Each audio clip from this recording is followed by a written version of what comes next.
नमस्कार, देशोन्नतीमध्ये मी साक्षी आपलं स्वागत करते। बघूया प्रदेशच्या आजच्या टॉप 10 बातम्या। महाराष्ट्राच्या राजकारणात विधानसभेसोबतच आता विधान परिषदेतील विरोधी पक्षनेते पदावरून महाविकास आघाडीत जोरदार चर्चा सुरू झाली आहे। विधान परिषदेतील विरोधी पक्षनेते अंबादास दानवे यांचा कार्यकाळ 29 ऑगस्ट रोजी संपला। त्यानंतर हे पद रिक्त झाले होते।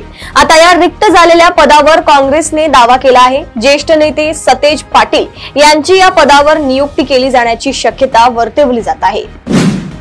हैदराबाद गॅझेटियर मधील नोंदीनुसार मराठा समाजाला कुणबी प्रमाणपत्र देण्याची प्रक्रिया शासनाने सुरू करावी। नोंदी असलेल्या आणि त्यानुसार नोंदी नसलेल्या वंशावळीतील मराठ्यांना 17 सप्टेंबर पूर्वी प्रमाणपत्र देण्यास सुरुवात करावी, अन्यथा नारायणगड येथील दसरा मेळाव्यात सरकार विरोधी भूमिका जाहीर करू, असा इशारा मनोज जरांगे यांनी दिला आहे। सार्वजनिक बांधकाम विभागाने मुख्यमंत्री देवेंद्र फडणवीस यांच्या आदेशानंतर शनिवार वाडा ते स्वारगेट आणि स्वारगेट ते शनिवार वाडा या 2 भुयारी मार्गांची जबाबदारी महापालिकेवर सोपवली आहे। या भुयारी मार्गासाठी प्राथमिक व्यवहारता सर्वेक्षण करण्यासाठी तांत्रिक सल्लागार नियुक्त करण्याची कार्यवाही सार्वजनिक बांधकाम विभागाने रद्द केली असून तसे पत्र महापालिकेला पाठवले आहे। पुरंदर तालुक्यातील प्रस्तावित आंतरराष्ट्रीय विमानतळाच्या भूसंपादनासाठी 62% अधिक जमिनीची संमती दिली आहे। गेल्या 15 दिवसात संपादन होत असलेल्या 7 गावांमधील 1600 शेतकऱ्यांनी आतापर्यंत 1750 एकर क्षेत्रासाठी संमती पत्रे जिल्हा प्रशासनाकडे सादर केली आहेत। त्यातील मुंजवडी गावातील सुमारे 90% शेतकऱ्यांनी संमती पत्रे दिलेली आहेत, अशी माहिती जिल्हाधिकारी जितेंद्र दुडी यांनी दिली। भिवंडी शहरातील टेमघर येथील भिवंडी ठाणे मीरा भाईंदर मनपाच्या संयुक्तीत स्टेम वॉटर प्लांट येथे क्लोरीन वायू गळती झाल्याची घटना मध्यरात्री घडली होती। या वायू गळतीमुळे येथील 5 कर्मचाऱ्यांची प्रकृती बिघडली होती। वायू गळतीची माहिती मिळताच भिवंडी मनपा अधिकारी व अग्निशमन दल, मुख्य आपत्कालीन कक्षातील कर्मचारी, सुरक्षा अधिकारी तसेच शांतीनगर पोलीस स्टेशनचे पोलीस अधिकारी घटनास्थळी दाखल झाले होते। पुणे बंगळुरू महामार्गावरील कराड शहरातून जाणाऱ्या वारुंजी ते नांदलापूर असे सुमारे 5.5 किलोमीटरच्या 1 खांबी 6 पदरी युनिक उड्डाण पुलाचे काम अंतिम टप्प्यात पोहोचले असून 92 खांबांवर 1223 आरसीसी भाग बसवण्यात आल्याने दीर्घकाळ रखडलेला हा बहुचर्चित उड्डाण पूल लवकरच वाहतुकीस खुला होण्याची शक्यता आहे।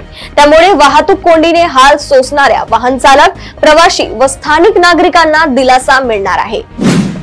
महाराष्ट्रात थॅलेसेमिया असलेल्या बालकांची संख्या सातत्याने वाढत असून हा अनुवंशिक रक्तविकार राज्याच्या आरोग्य व्यवस्थेसाठी गंभीर आव्हान ठरत आहे।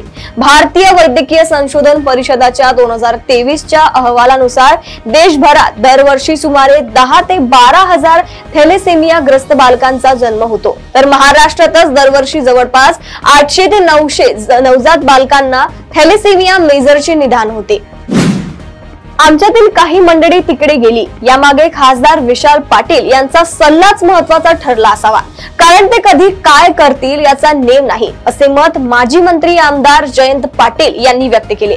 सांगलीवाडी येथे महापालिका स्थायी समितीचे माजी सभापती हरिदास पाटील यांच्या वाढदिवसाचे औचित्य साधून होंडांच्या शर्यतीचे आयोजन करण्यात आले होते। त्यावेळी आमदार पाटील बोलत होते।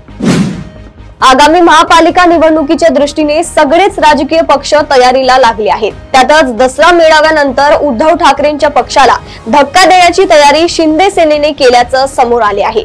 ठाकरेंचे 2 आमदार वगळता बाकीचे सर्व संपर्कात आहेत। सोबतच अनेक माजी नगरसेवकही पक्षात येतील असा दावा शिंदे सेनेचे आमदार कृपाल तुमाने यांनी केला आहे। मुंबईत एक अतिशय धक्कादायक अशी घटना पुढे आली आहे। मुंबईतील कुलाबा येथे एका अज्ञात व्यक्तीने नौदलाच्या जवानाची रायफल आणि काडतुसे थेट पडून नेली।